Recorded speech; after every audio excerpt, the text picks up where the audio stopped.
If you've come here to laugh, then you might as well click away now, because that's not what's going to happen. If you've come to hear some jokes, then stick around, because I'll do my best. I have a joke or two up my sleeves. That's funny because I'm wearing short sleeves. Now, these jokes I'm going to tell you, they're not going to make you go hee hee hee, they're going to make you go. So get ready for that. Now, you may be wondering, where am I getting all my jokes from? Well, obviously from the one place which is just filled with jokes and hilarious memes. Club Penguin. It's never failed to make me laugh every time I come on here. Mac minimum. A highly successful manager was going home in his car when he saw two men along the roadside eating grass. Astonished by the sight, he ordered his driver to stop and got out to investigate. He asked one man, "Why are you eating grass?" "We don't have any money for food," the poor man replied. "We have to eat grass." "Well, then you can come with me to my house and I'll feed you," the manager said. "But sir, I have a wife and 5 children with me. They are over there under that tree." "Bring them along," the manager replied. Turning to the other poor man, he stated, "You come with us also." The second man, in a pitiful voice, then said, "But sir, I also have a wife and 7 children with me." "Bring them all as well," the manager answered. They all entered the car, which was no easy feat, even for a car as large as it was. One of the poor fellows turned to the manager and said, "Sir, you are too kind. Thank you for taking all of us with you." The manager replied, "Glad to do it. You'll really love my place. The grass is almost 1 meter high." He's gonna put them in his backyard to eat the grass. Amazing. You know, there's no official trading for garbage men. They just pick it up as they go along. Brilliant. What did Spider-Man say when he worked at McDonald's? "With minimum wage comes minimum responsibility." The quality of these jokes are disgusting. An African lumberjack is interviewing for a job at a major logging company. The foreman decides to take a practical route and hands the lumberjack an axe. "Take a couple of swings at that tree over there," the foreman said. The lumberjack walks over to the tree and fells it in one single chop. "Holy smokes, you've got quite the arm. You're absolutely hired, but I need to know what you can do. Try a hand at this tree over here." The foreman points to a much larger tree. 1, 2 swings, the tree crashes to the ground. "That's incredible," cried the foreman. "Wherever did you learn to chop like that?" "In the Sahara forest," replied the lumberjack. "Don't you mean the Sahara Desert?" asked the foreman. "That's why I'm here." That's good. Oh, I like that one. In case you're wondering, it used to be a forest, but then the joke is that he cut all the trees down and now it's a desert. Two blondes were driving to Disneyland. The sign said Disneyland left. They started to cry and went home. These two men were walking through the woods one day and they come across a big hole in the ground. Now this hole is huge, like some sort of endless pit. So the man says to the other, "I wonder how deep this hole is." He then proceeds to pick up a rock and toss it in the humongous hole. They listen. Nothing. The other man then grabs a large stick and throws it in. Nothing. At this point, the two men are really intrigued over this large hole. So they look around a little for something bigger to throw in, and they come across a railroad tie. They both grab an end, walk over to the hole and throw it in. The men are looking down the hole when all of a sudden they hear this noise in the woods. They look over and see this goat running all over the place. It's zigzagging between trees and going all over the place. Then it runs right up and dives into the hole. Now these two men are thinking, what the hell was that? They had no idea what that goat was doing, so they decided to just keep walking. A little ways down, they run into a farmer. The farmer asks them if they'd seen his goat. The two men tell him they saw a goat running out of the woods and jump into this huge hole. But the farmer says that couldn't have been his, because he tied his goat to a railroad tie.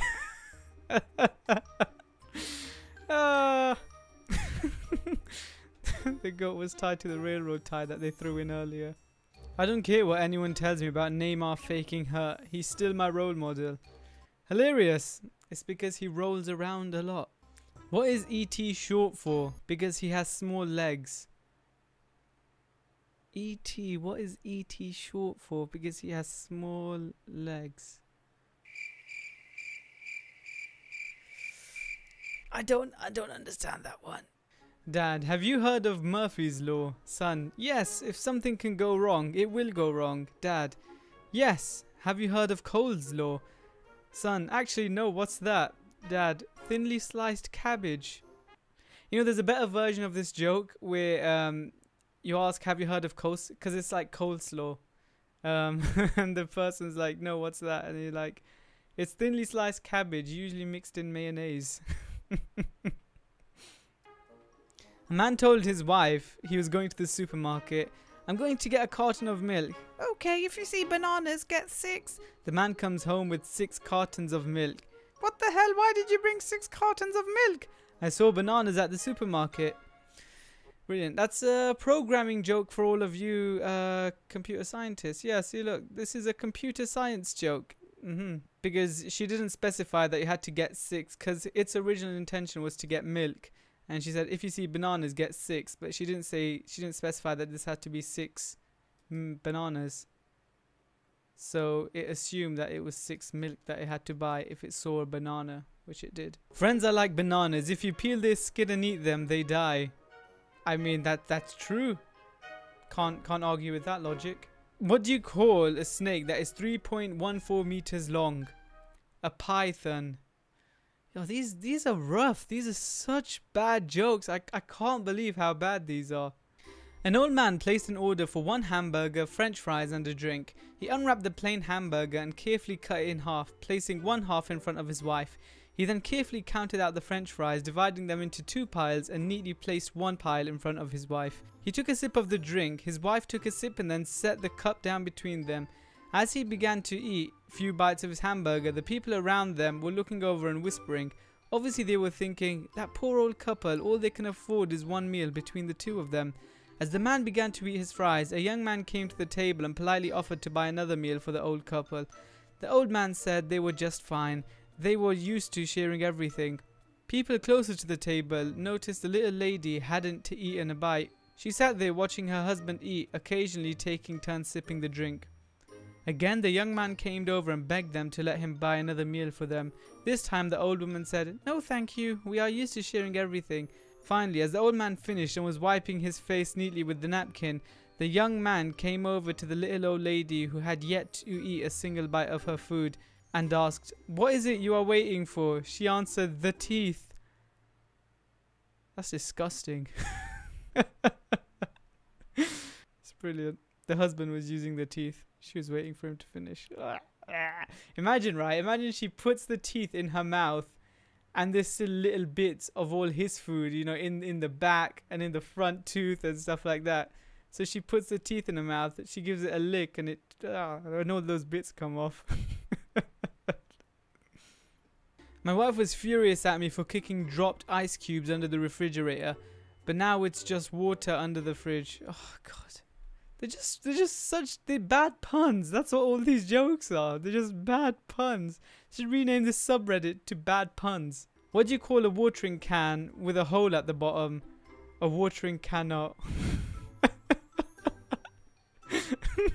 That's a good one. 9:51, arrive at the crime scene. 9:51, find murder victim, cordon off the area, start searching for murder weapon, realize watch has stopped. He's taking notes in his book and it's always 9:51. So this is a long joke, but it's honestly one of my favorite jokes ever. It's amazing. Dave was bragging to his boss one day, "You know, I know everyone there is to know. Just name someone, anyone, and I know them." Tired of his boasting, his boss called his bluff. "Okay, Dave, how about Tom Cruise?" "No drama, boss. Tom and I are old friends, and I can prove it." So Dave and his boss fly out to Hollywood and knock on Tom Cruise's door, and Tom Cruise shouts, "Dave, what's happening? Great to see you. Come on in for a beer." Although impressed, Dave's boss is still skeptical. After they leave Cruise's house, he tells Dave that he thinks him knowing Cruise was just lucky. No, just name anyone else," Dave says. "President Obama," his boss quickly retorts. "Yup," Dave says. "Old buddies, let's fly out to Washington," and off they go. At the White House, Obama spots Dave on the tour and motions him and his boss over, saying, "Dave, what a surprise. I was just on my way to a meeting, but you and your friend can come in and let's have a beer first and catch up." Well, the boss is very shaken up by now, but still not totally convinced. After they leave the White House grounds, he expresses his doubts to Dave, who again implores him to name anyone else. "Pope Francis," his boss says. Sure, says Dave. I've known the Pope for years. So off they fly to Rome. Dave and his boss are assembled with the masses at the Vatican St. Peter's Square when Dave says, this will never work. I can't catch the Pope's eye amongst all these people. Tell you what, I know all the guards, so let me just go upstairs and I'll come out the balcony with the Pope. He disappears into the crowd and headed towards the Vatican. Sure enough, half an hour later, Dave emerges with the Pope on the balcony. But by the time Dave returns, he finds that his boss had just had a heart attack and is surrounded by paramedics. Making his way to his boss's side, Dave asks him, what happened? His boss looks up and says, it was the final straw. You and the Pope came out on the balcony and the man next to me said, who the hell is that on the balcony with Dave?